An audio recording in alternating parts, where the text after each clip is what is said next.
Bersama saya Zawaz Yusof dalam rentasan berita dan antara paparan utama edisi 1242 malam ini. Anwar calon terbaik Perdana Menteri ke-10. Dia angkuh dan hanya mahu jadi Perdana Menteri. UMNO didakwa pancung pemimpin rapat dengan Perdana Menteri. Pemimpin prestasi buruk sila balik ke lubuk.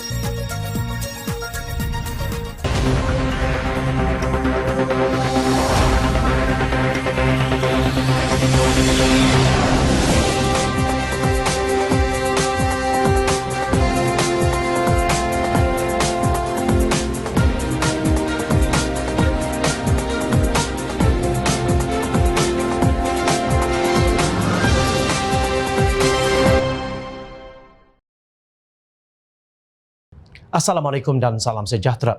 Datuk Seri Anwar Ibrahim adalah calon Perdana Menteri ke-10 yang paling sesuai dan terbaik untuk Malaysia. Lebih baik daripada calon-calon lain, sama ada Datuk Seri Ahmad Zahid Hamidi daripada UMNO Barisan Nasional, Tan Sri Mahyadin Mat Yassin atau Tan Sri Abdul Hadi Awang daripada Perikatan Nasional, kata ahli politik veteran Lim Kit Siang. Dialah yang paling layak untuk menghentikan kemerosotan Malaysia yang telah menyebabkan negara kita menjadi negara biasa-biasa kelas kedua untuk memenuhi potensi Malaysia menjadi salah satu negara yang terbaik di dunia, sebuah negara majmuk bertaraf dunia yang merupakan titik pertemuan empat tamadun hebat dunia, tegasnya dalam tulisan di blog limkitsiang.com. Menurut beliau, hanya ada 4 orang calon untuk menjadi Perdana Menteri Malaysia ke-10. Kit Siang percaya walaupun UMNO BN menggunakan Datuk Seri Ismail Sabri Yaakob sebagai poster boy mereka untuk pilihan raya umum ke-15, beliau sendiri tidak yakin akan menjadi Perdana Menteri sekiranya UMNO BN menang dalam pilihan raya umum ke-15. Zahid mahu menjadikan Malaysia sampah masyarakat di peringkat antarabangsa. Malaysia telah menjadi bahan jenaka seluruh dunia dengan skandal keuangan 1MDB sebelum ini. Negara kita digelar sebagai kleptokrasi yang terburuk walaupun perkara ini tidak didedahkan di Malaysia yang diperintah oleh UMNO BN ketika itu, ujarnya. Kit Siang berkata Malaysia akan menjadi bahan ketawa yang lebih buruk apabila orang di sebalik skandal 1MDB Datuk Seri Najib Razak berjalan bebas dari penjara Kajang tanpa menjalani hukuman penjara 12 tahun dan denda 210 juta ringgit. Beliau menganggap Mahyadin bertanggungjawab terhadap konspirasi langkah Sheraton terhadap Kerajaan Pakatan Harapan yang sah selepas hanya 22 bulan. Manakala Hadi Awang pula mengeluarkan penipuan dan fitnah yang langsung tidak masuk akal seperti mengatakan DAP sebagai komunis. Adakah Hadi mengatakan pemimpin-pemimpin lepas PAS seperti Ustaz Fadil Noor dan Datuk Ni Aziz juga tidak Islamik dan bersifat komunis kerana bekerjasama dengan DAP? Bidasnya, ahli politik veteran itu menjelaskan bahawa pilihan raya umum ke-15 akan menentukan siapa yang menjadi Perdana Menteri Malaysia yang ke-10 dan siapa akan membentuk kerajaan persekutuan di Putrajaya. Bagaimanapun, kata Kit Siang, walaupun warisan akan meletakkan calon di semenanjung Malaysia, Presidennya Datuk Seri Syafiee Afdal bukanlah salah seorang calon Perdana Menteri ke-10. Saya tidak persoal hak warisan untuk meletakkan calon di semenanjung Malaysia. Walaupun calon-calon mereka di semenanjung akan bergelut untuk tidak kehilangan deposit mereka, katanya. Seterusnya, Kit Siang menyeru setiap pengundi di Sabah untuk mengundi bagi menjadikan Anwar Ibrahim sebagai Perdana Menteri Malaysia ke-10, bukan Zahid, Mahyadin ataupun Hadi, kerana hanya dia seorang sahaja calon Perdana Menteri yang memahami dan menghargai hakikat bahawa Malaysia adalah sebuah negara majmuk dengan pelbagai kaum, bahasa, agama dan budaya yang merupakan satu aset untuk kita semua, jelas beliau. Demikian pendirian seorang yang pernah berbahas di Parlimen dengan Anwar ketika beliau masih dalam UMNO dan pemimpin DAP itu sebagai pembangkang ketika itu.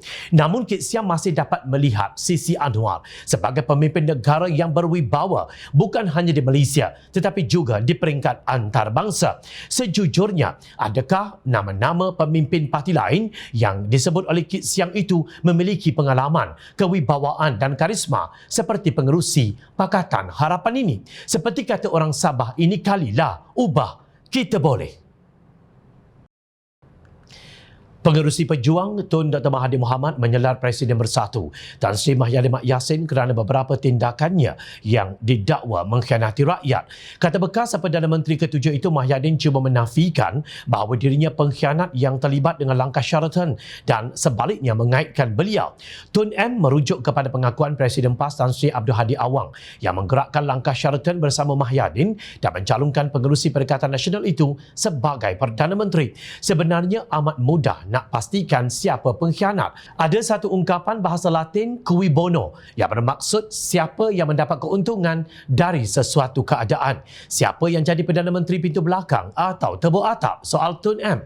Bukan saya, tapi Mahyadin. Pengerusi GTA itu mengulas kenyataan Mahyadin sebelum ini yang menyangkal tuduhan Tun M bahawa beliau menikamnya dari belakang. Saya tidak tikam sesiapa. Saya cuma mahu menyelamatkan negara, tegas Mahyadin dalam satu kenyataan di Facebook. Tun M menegaskan bahawa beliau dipecat oleh Mahyadin sebagai pengerusi Bersatu bersama beberapa pemimpin Bersatu lain yang tidak bersetuju dengan langkah Sheraton. Siapa yang selepas itu takut hilang jawatan PM hingga sekat Parlimen bersidang? Bukankah Mahyadin juga PM yang minta isytihar darurat supaya Parlimen tidak dapat bersidang? Mahyadin tidak malu walaupun isytiharan darurat yang dimintanya ditolak oleh Yang di-Pertuan Agong dan sanggup minta perisytiharan sekali lagi demi dapat kekal jawatan. Bidasnya, Tun M juga membangkitkan mengenai usaha Mahyadin supaya pilihan raya negeri Sabah dibuat ketika negara teruk dilanda COVID-19 dan selepas pilihan raya itu, kes-kes naik mendadak dan ramai yang mati akibatnya.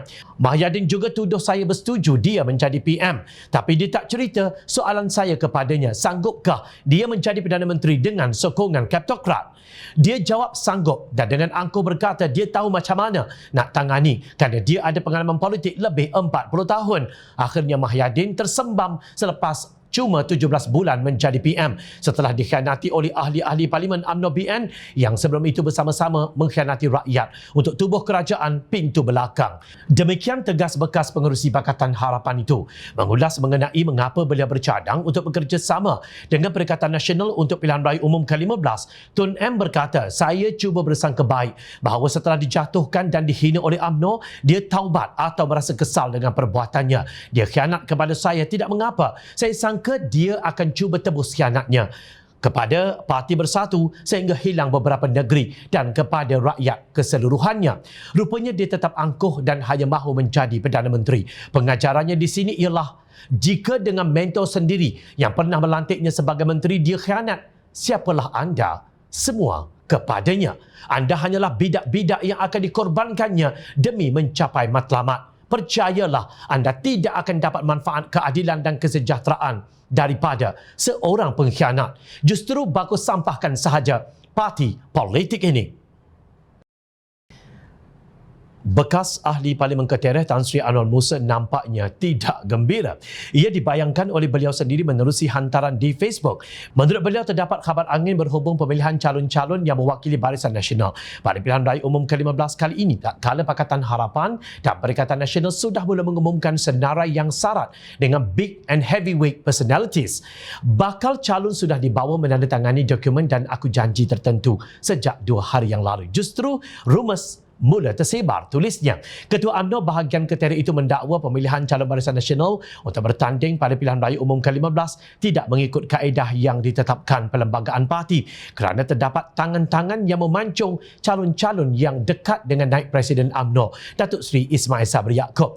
Walau Perlembagaan menghuraikan dengan jelas skop dan kaedah pemilihan calon, nampaknya sekali lagi ia tidak diendahkan. Dijanjikan juga Top 5 diberi kuasa merundingkan bagi pihak MK yang berkuasa memilihnya. Namun ahli Top 5 mengesahkan list itu ditapis lagi oleh high up. Proses sedang berjalan.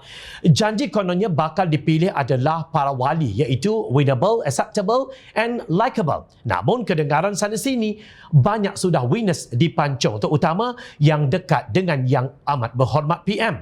Tapi itu rumus yang tidak semestinya tidak berasas. Demikian dakwanya. Bagaimanapun beliau menyerahkan kepada pimpinan untuk merunding dan memilih sambil secara sinis menegur pihak tertentu. Menjadi calon tidak boleh diminta-minta, tak perlulah melobi-lobi.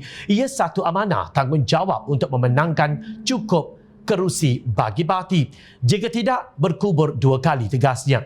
Beliau dipercayai merujuk kepada kekalahan UMNO BN pada pilihan raya umum ke-14 yang lalu. Anwar dicalonkan oleh Barisan Nasional Kelantan untuk kekal sebagai calon parti itu di Parlimen Ketere. Sebaliknya, kata Anwar, Ketua Pergerakan Puteri UMNO Kelantan, Marzwani Ardila Arifin, ditawarkan untuk menjadi calon di Parlimen itu. Sementara itu, suasana muram menyelubungi semua bilik gerakan di Parlimen Arau apabila tersebar berita bahawa Datuk Seri Syahidan Kasim merupakan salah seorang daripada pemegang kawasan Parlimen telah digugurkan.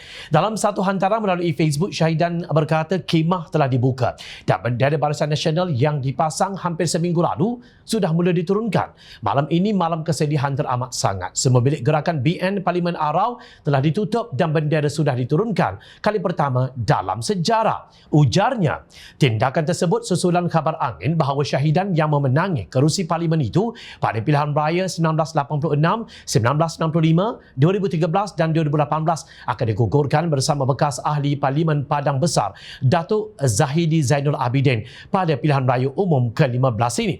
Sebelum ini, bekas ahli Parlimen Rembau Khairi Jamaluddin terpaksa mengalah apabila kerusi beliau diambil oleh Timbalan Presiden UMNO Datuk Seri Muhammad Hassan. Beliau dikatakan akan bertanding di Sungai Buloh. Inikah caranya Barisan Nasional menstabilkan negara dengan memancung mana-mana pemimpin Wak Imarakan sendiri yang menyokong Ismail Sabri semasa menjadi Perdana Menteri. Sikap ini seperti membalas dendam. Bayangkan kalau UMNO BN menjadi kerajaan yang dominan seperti yang didambakan oleh presidennya Datuk Seri Ismail Sabri Yaakob. Siapa lagi yang akan mereka pancung? Orang tua-tua ada berpesan, cakap siang pandang-pandang, cakap malam dengar-dengar. Maknanya sebelum membuka mulut untuk menyerang, hendaklah difikirkan dahulu adakah kata-kata itu akan kembali menjadi peluru yang menembak dirinya lebih teruk daripada pihak yang diserang itu.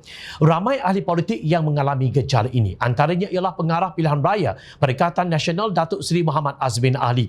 Ketika pengerusi Pakatan Harapan Datuk Seri Anwar Ibrahim mengumumkan bahawa beliau akan bertanding di kerusi pengkhianat dan memilih Tambun, Azmin segera menyindir. Tinggalkan Port Dickson, nak masuk bertanding di Gombak, akhirnya lari ke Tambun pula. Sebab kawasan Gombak ni majoriti Melayu. Orang Melayu tak akan terima orang yang rakus kuasa. Jadi beliau lari ke kawasan yang kurang pengundi Melayu. Sindirnya ketika berucap dalam program Jelajah Prihatin Perikatan Nasional baru-baru ini. Agaknya Azmin juga mengalami gejala selektif amnesia, iaitu hilang ingatan terpilih kerana Anwar memenangi kerusi Parlimen Port Dickson dengan majoriti 23,560 undi. Sebelum itu, pada pilihan raya umum ke-13, Port Dickson dimenangi oleh pembangkang iaitu Pakatan Rakyat yang Azmin masih ada di dalamnya. Kerusi Parlimen Tambun kini disandang Timbalan Presiden Bersatu Datuk Seri Ahmad Faizal Azumu yang memenanginya atas tiket Pakatan Harapan dengan majoriti 5,320 undi pada pilihan raya umum ke-14. Maknanya, Port Dickson merupakan kerusi yang lebih selamat berbanding dengan Tambun. Justru Anwar tidak boleh didakwa lari.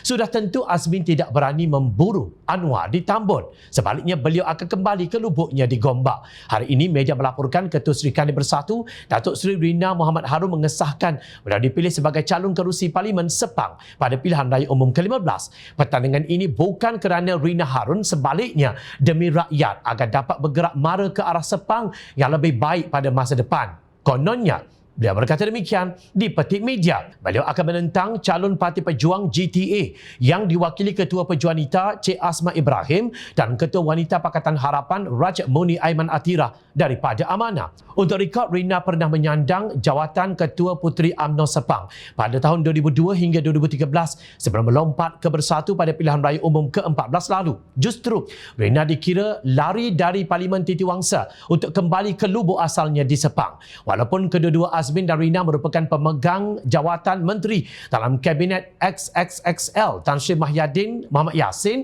dan Datuk Seri Ismail Sabri Yaakob, prestasi mereka sekadar mediocre, biasa-biasa sahaja, atau mengikut istilah yang sering digunakan oleh pemimpin UMNO, Menteri Cap Ayam. Antaranya ialah cadangan Rina supaya isteri yang mahu suami menolong sedia baju meniru nada Doraemon dan diikuti dengan gelak manja. Selain itu, apa legasi yang Rina tinggalkan di Titiwangsa sebelum lari ke Sepang ini? Mungkin pengundi di Titiwangsa boleh memberi pencerahan. Rakyat memerhati. Teruskan bersama kami di Jom Channel dan layar reporter jomchannel.net untuk mendapatkan berita politik tanah air. Saya Zawaz Yusof. Terima kasih untuk perhatian dan penilaian yang anda berikan. Assalamualaikum, salam sejahtera. Jumpa lagi.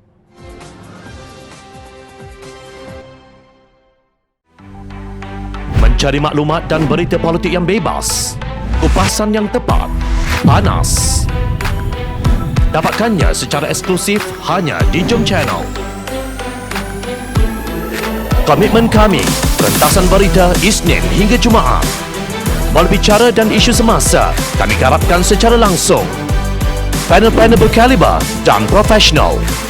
Interaktif, pandangan anda kami raikan. Jangan lupa bersama kami di setiap hujung minggu dalam edisi khas mingguan. Jom Channel, moving forward, sharing a new experience.